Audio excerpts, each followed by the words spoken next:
The headlines, the issues impacting you and your family this week in Cincinnati on 9 on your side. Good morning, everyone, and welcome to This Week in Cincinnati. We begin with Cincinnati's top firefighter, Chief Richard Braun. He's going to retire in April after a lifetime of public service. Chief Braun came to Cincinnati in 2011 after serving with the Columbus Fire Department for 36 years.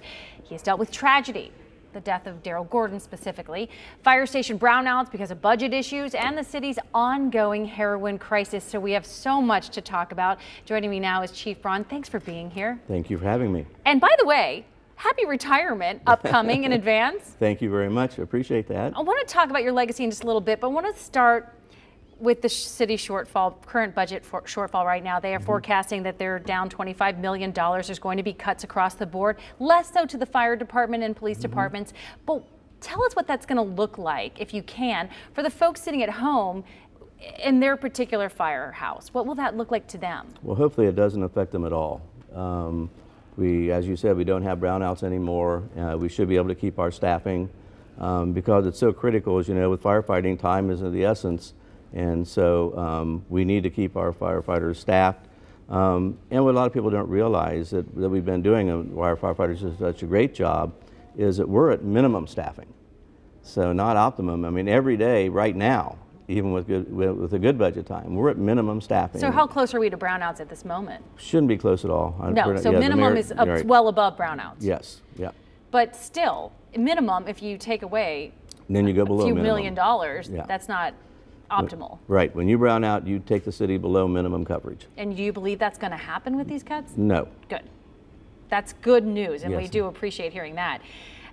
The heroin issue, I mean, really, this is maybe the biggest issue, I think, for our community as it relates to firefighters, because it's really changed what firefighters do for a living. The epidemic is enormous, and every firefighter, as we discussed, has to be an EMT now. Correct. So can you tell folks at home how the life of a firefighter has changed? Well, firefighters are very proactive people. They like to get things done. They like to see positive outcomes. That's what we do. We go in the tragedies and try to make it as, what we like to say, when someone's having their worst day, we need to have our best day. And so their outcome is good. And it's very frustrating when we go out on heroin runs because we'll bring the person back. I mean, they're there, they're not breathing.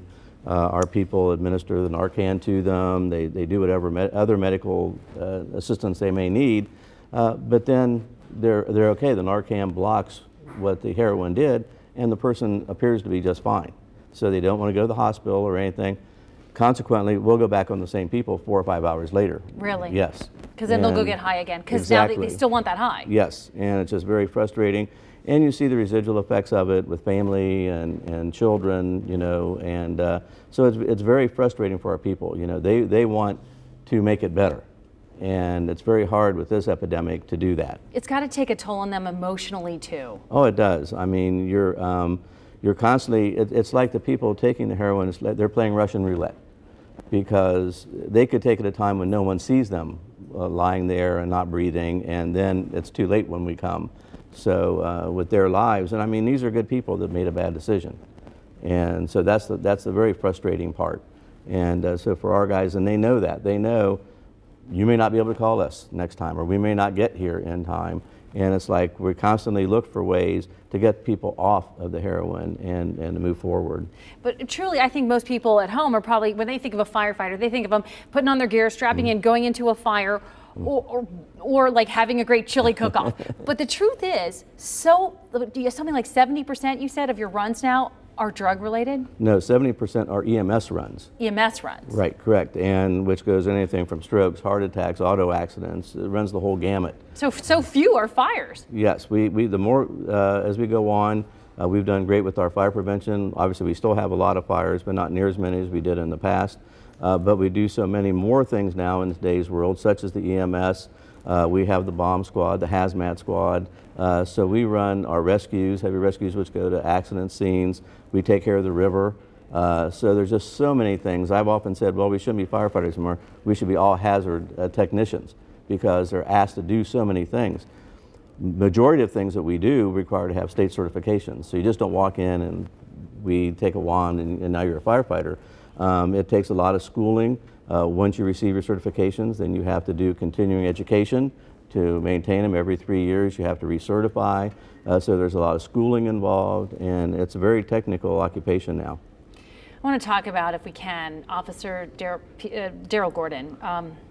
It's a day I know I'm not going to forget, the day that he died. I'm certain you won't as well. No. Is it one of the worst days of your career? The worst day of my career. I was there on the scene when it happened. It was one of those where everything was under control at that time, so we thought. And then it happened when they called in the Mayday. It's like, this can't be happening, and unfortunately it did. Great guy, worked at Station 14 where I'm at. Always had a smile, always helping, just a great individual, has a great family, and so it was a very tough loss. And it's been hard for the department the past 3 years because we lost 2 firefighters, on-duty firefighters last year. One in his early 30s, Jordan Panazik. He got hit by, that's right, in an accident, and then we lost Eddie Chenault to a heart attack. And so to have this happen to on-duty people, it takes a big toll on our firefighters that they lose this many members of their family. As the fire chief, when Daryl Gordon, unfortunately, that Mayday call comes out, what kind of weight is that on a fire chief? This is your guy. It's a huge weight, but you've been trained through all those years. You kind of put yourself in a zone, and you know what you have to do, and you can't get out of that zone, or else your emotions take over. And there's things that we had to do, and so you just go there because we still have all of our other people we have to take care of, all the citizens, everything else goes on in the city. So we have to continue, and it's emotionally draining, and but it's something, again, it's what we've been trained to do, and unfortunately, that's what we go back on. The funeral, his family is very private, but I am curious if you could tell us how they're doing. They're doing great.